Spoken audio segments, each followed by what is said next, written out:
Wow, iPhone just totally cut me off. So this is going to be the second part or second half of the video. So continuing on, if you're just seeing this for the first time, check out the part one of this video.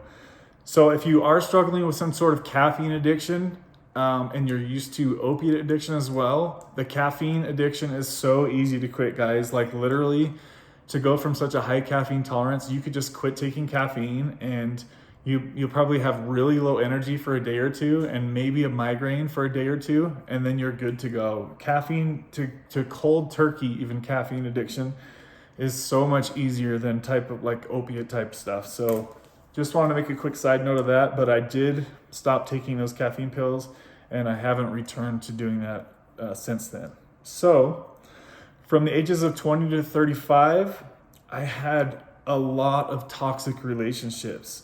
And if you notice, like I just mentioned about when I was addicted to pain pills, it's the same age that I was dealing with toxic relationships. Okay, so I was accepting crappy treatment from my girlfriends, crappy treatment from my family, crappy treatment from my friends. And up until about the age of 35, I didn't really know that you could just say, screw it, I'm not talking to this person anymore. I always thought it was like your group is your group for life, you know? And as soon as I learned the fact that I'm not putting up with any drama from anybody, especially if it's on a consistent basis, I have trimmed so many people, guys, out of my life. My circle has gotten so small.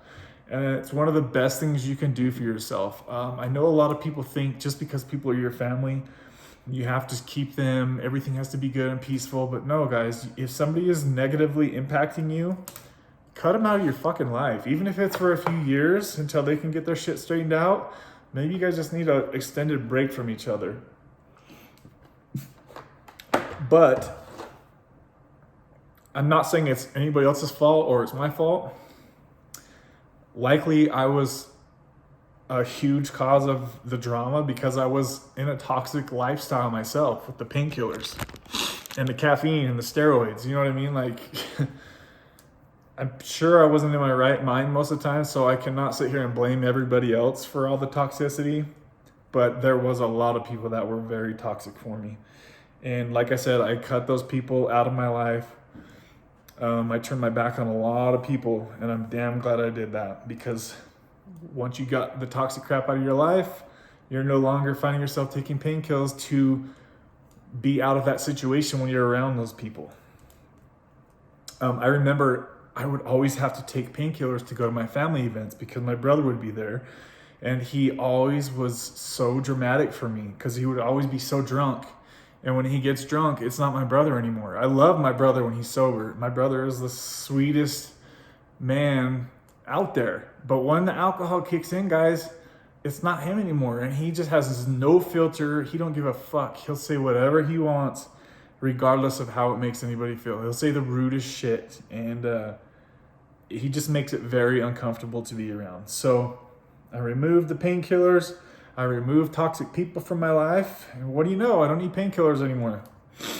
From 25 to 35, I would drink and party too much. I had a boat. I always had a boat. So I was the cool kid that everybody wanted to come bring all their girls and stuff on my boat. So I was the party guy for quite a few years when I had the boat. And I realized how like hollow I felt when I would be out there drinking and just partying, and just how shitty I would feel.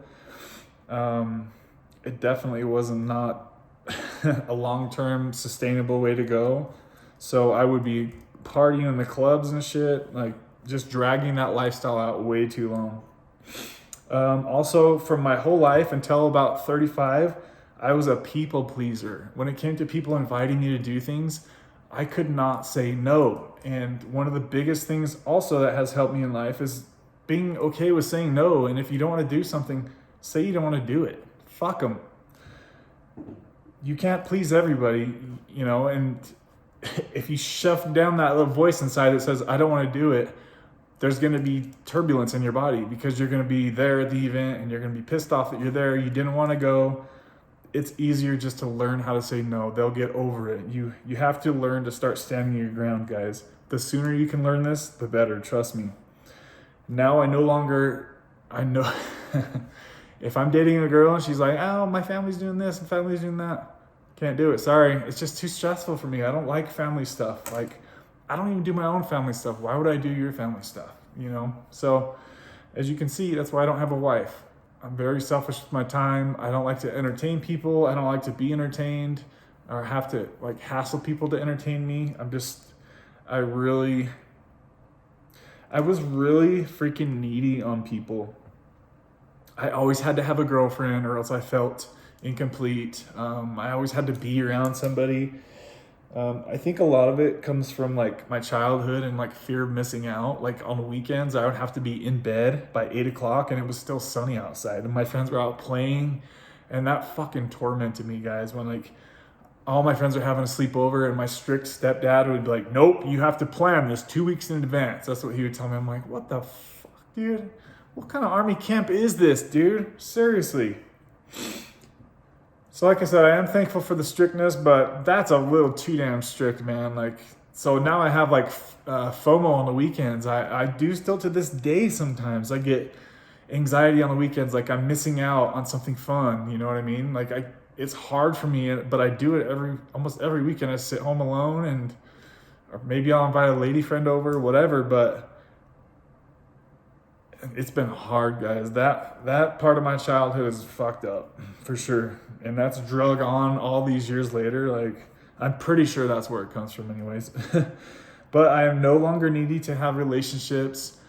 I realize that women aren't the fairy tale that I always thought they were. They're humans too. They make mistakes like we all do. But I always thought that women were like this sugar and spice, everything nice.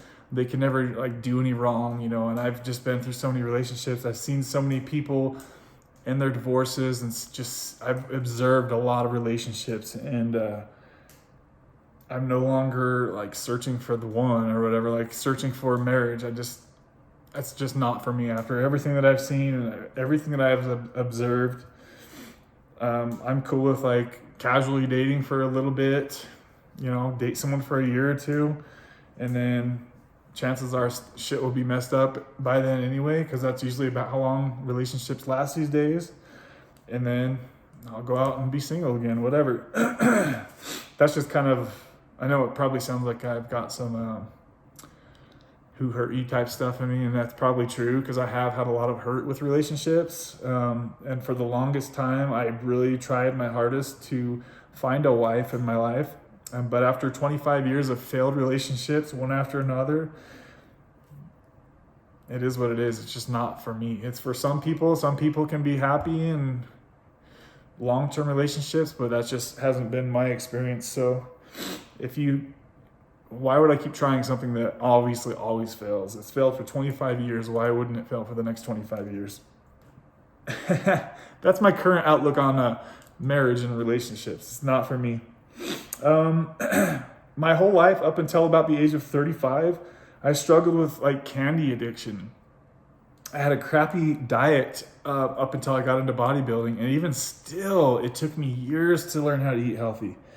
Diet has been extremely hard to learn over the years, but it's been very worth it. I drank soda so much in my teens. I mean, I was always getting root canals and cavities and shit. I don't drink any soda now, guys. Occasionally, I like to go kind of like by the 80-20 rule. 80% of the time, be strict on your diet, and then the other 20% of the time, like, that keeps you sane. You got to find some kind of balance that works for you. Eat your junk food or your pizza 20% of the time. That's what's worked for me. So I have overcome. There was plenty of summers when I was taking steroids. I would be eating candy bars all day, and it wouldn't matter because my genetics are so fast and speedy, and like, I literally ate Pop-Tarts all day, and I was like, and then I did like a test for like a month. I would eat perfectly healthy chicken. I didn't see any difference. So I was like, why would I eat healthy if it's not even making a difference? So then for many more years, I kept eating candy all day instead of the right prepared meals and stuff. And anyways, that was a pretty hard diet. Is really hard to kind of figure out. So those are just kind of a few things, guys, I wanted to share with you that I have overcome a lot of obstacles. You know, like the financial situation was a huge one. To overcome that and to where you don't have to worry about money anymore. I know that a lot of people would kill to have the skill and the ability to be able to make money how I make it, or how I can make it. Whenever I need to, I can just hustle and just grab a bunch of cash and take a break as long as I need to, you know, like that is a major blessing. And I'm very thankful to God for blessing me with the ability to hustle when needed. It has been very nice to be able to kind of do that when I need to. It would have been nice to have a wife and somebody to motivate me to want to keep pushing myself.